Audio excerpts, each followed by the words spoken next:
Welcome to my channel Islamic Hadiths by Sajid Khan. Today we talk about Prophet Musa here. The life of Prophet Musa, peace be upon him, based on Islamic Hadith. Title of the life of Prophet Musa, peace be upon him. Opening shot, a scenic view of the desert, with sand dunes stretching as far as the eye can see.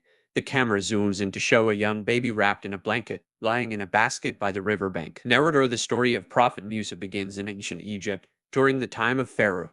The Israelites were living as slaves under the oppressive rule of the Pharaoh, who had ordered the killing of all newborn male children. Cut to a shot of Pharaoh's palace, with Pharaoh sitting on his throne. Narrator: it was at this time that a baby boy was born to the Israelites. In order to save him from Pharaoh's wrath, his mother placed him in a basket and set him adrift on the river Nile. Cut to a shot of the baby's basket floating on the river, and a close-up of his face. Narrator: the basket was carried by the current and eventually reached the palace of Pharaoh, where it was discovered by his wife. Cut to a shot of Pharaoh's wife holding the baby and showing him to Pharaoh. Narrator: moved by the baby's innocence, she pleaded with Pharaoh to spare his life.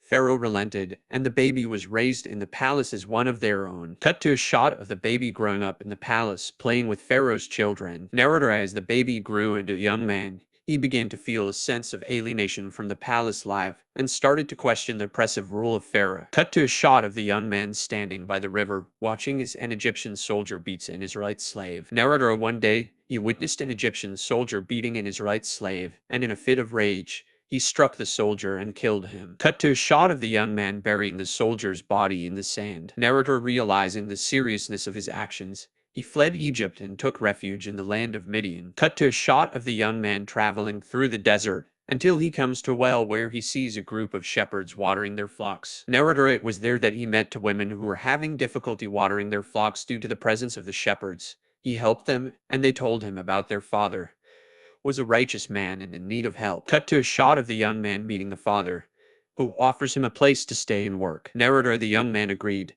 and he settled down in Midian, where he spent several years tending to the father's flocks and learning from him. Cut to a shot of the young man working in the fields, and a close-up of his face as he prays to Allah. Narrator: one day, while tending to the flocks, he came across a burning bush.